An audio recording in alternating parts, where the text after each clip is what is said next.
Dating gawin mga kababayan, mabilis lamang po itong video na ito. Meron po akong dalawang good news na gusto kong ibahagi sa inyo at ipaalam sa mga kababayan natin. So sana po tapusin niyo po ang video na ito at malike nyo. So unahin ko na po yung good news na ginagawa po ng government ni PBBM, yung isa sa bagong accomplishments or ginagawa nilang proyekto. Ito po gustong gusto ko po talaga. Pero bago yan, meron po akong mga balitang ipapakita sa inyo na nagpasama po ng loob ko.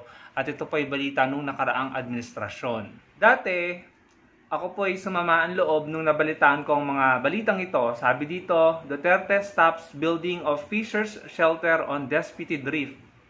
Sabi pa dito, Philippines holds work in South China Sea in bid to appease Beijing. Ito pa, Duterte stops Philippine build on Sandy Cay due to China protest. Ayan po yung mga balita nung nakarang administrasyon na talaga pong nagpasama po ng loob ko bilang Pilipino. Inisip ko, bakit ba kailangan nilang i-consider ang feelings or mararamdaman or sasabihin ng China? Eh hindi ba kapakanan ng mga Pilipinong nakatira sa mga area na yon, sa isla na yon, kapakanan ng bansa natin kung tayo magbibuild ng mga structures doon or infrastructure? So, bakit kailangan ipatigil ng dating administrasyon dahil lamang magpoprotesta ang China, dahil lamang ma-offend ang China? So, sino po ang pinaglilingkuran? China po ba o mga Pilipino? Kaya nga po sumama po ang loob ko nung nabalitaan ko yan noon. Pero napawi na po ang sama ng loob kong iyan nung mabalitaan ko naman po ito. Ito po ang ginagawa ng kasalukuyang government ni PBBM. Sabi dito, good news, the Philippines is strengthening its presence in Pag-asa Island with the construction of the Pag-asa Island Airport. Construction of the Pag-asa Island Airport is progressing. Ayan po, maraming pong salamat dahil nag-aalat kayo ng budget dyan at ini-improve ang airport po ng Pag-asa Island. Kasi yung mga kababayan natin dyan talagang hirap po pagbabiyahe, kung mayroong kailangan dalhin sa ospital. At kailangan naman natin gawin yan. Kaya ako po yung natuwa nung nabalitaan ko ito, no? So, salamat sa government ni PBBM, sa admin niya, dahil wala po siyang pakialam sa sasabihin or kung sumamaman ang loob ng China sa ginagawa niya sa Pag-asa Island, sa mga teritoryo natin doon. Ang pakialam niya ay ang kapakanan ng mga Pilipino. No? Kaya hindi ko talaga maintindihan ng mga DDS na lagi nilang sinasabi kapag ginawa niyo to, ginawa niyo yan, magkakagera, magagalit ang China. Anong nangyari? Wala namang gera, hindi naman nagalit ang China. Ang tagal-tagal na nilang kumukuda ng gera-gera pero wala. 3 years na ang Pangulo, wala pong gera. No? Yan ang problema sa inyo mga DDS. Nagpatakot kayo na nagpatakot at naniwala sa mga sinasabi ng idol nyo. Kaya, ayun, mas lalong lumakas ang presensya ng China dyan sa West Philippine Sea.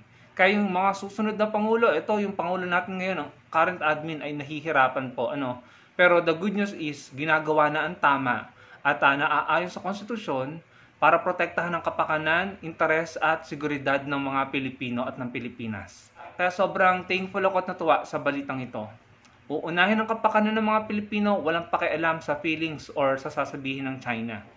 Tsaka ano ba na pala natin dyan mga kababayan? Illegal pogos China, pastillas scam China, illegal drugs China, illegal smuggling China. Ano pa? Yung mga Chinese na kumukuha ng identity na pagka-Pilipino, illegal din. Nagkakaroon sila ng mga properties dito na bawal sa konstitusyon natin. Hindi naman po ako galit sa mga Chinese, no? Galit lamang po ako dun sa ginagawa nila, na tayo po ang dehado talaga. Ano pong napala natin sa kanila? Wala. Kaya ako sa 2025 sa 2028, wala akong pakialam kung anong kulay ng mananalo. Basta ang importante sa akin, pro-Filipino at uunahin ng mga Pilipino. Whether yan ay yellow, red, or pink.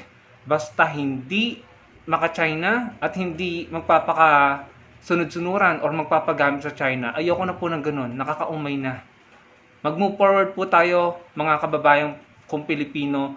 Unahin po natin ang bansa natin ng ating Pilipinas. Illegal pogos, parmali, illegal drugs, pastillas scam, ano pa, illegal smuggling. Ayoko na pong bumalik yung mga ganyan. Maawa po tayo sa bansa natin. Ito pa pong isang good news mga kababayan. Philippines gets second A credit rating from Japan agency. ICE upgrade from other major debt watchers. Ayan po. Aminin ko po, hindi po ako eksperto, hindi po ako knowledgeable about economy. Pero naniniwala ako, hindi ko man masyadong naiintindihan ng balitang yan. Ako po ay naniniwala na yan ay good news at mapapakinabangan po ng Pilipinas. Yun po yung pinapagawa ng current admin ni PBBM sa Pag-asa Island na airport at ito pong upgrade ng ating credit rating. At syempre, ibabalita ko rin po sa inyo yung activity nila Atty. Lenny. Gusto ko lamang pong ibahagi sa inyo. Ito po, nagdaos po sila ng fun run. Ayan po, para mas maging malusog, masiglang ating mga kabataan. Lagi ko pong sinasabi sa inyo na I'm a big fan of sports, kaya masaya po ako kapag nakakakita ko ng mga kabataan na engaged at talaga pong nagbibigay ng oras, panahon, at binibigay ang kanilang energy sa palakasan. At masaya din po ako dahil meron tayong mga pinuno or naging pinuno na gumagawa ng mga programa, activities, para ma-engage ang ating mga kabataan sa sports. So, thank you din, Atty. Lenny Robredo.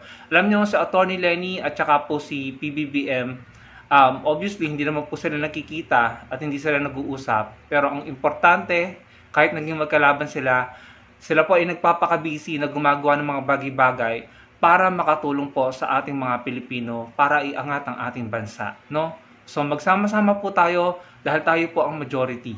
At hopefully po ay magtuloy-tuloy tayo sa ganito pong sistema natin na after election, magtulong-tulong, magsama-sama sa pagtataguyod ng ating bansa. Yun lamang mga kababayan, maraming pong salamat. Sana po may naihatid akong magandang balita sa inyo. At kahit pa paano napasaya ko po kayo sa video ito. Maraming po salamat sa panonood. Sana po malike nyo ang video natin, makapag-comment kayo at magkita-kita po tayo sa susunod kong video. Salamat po.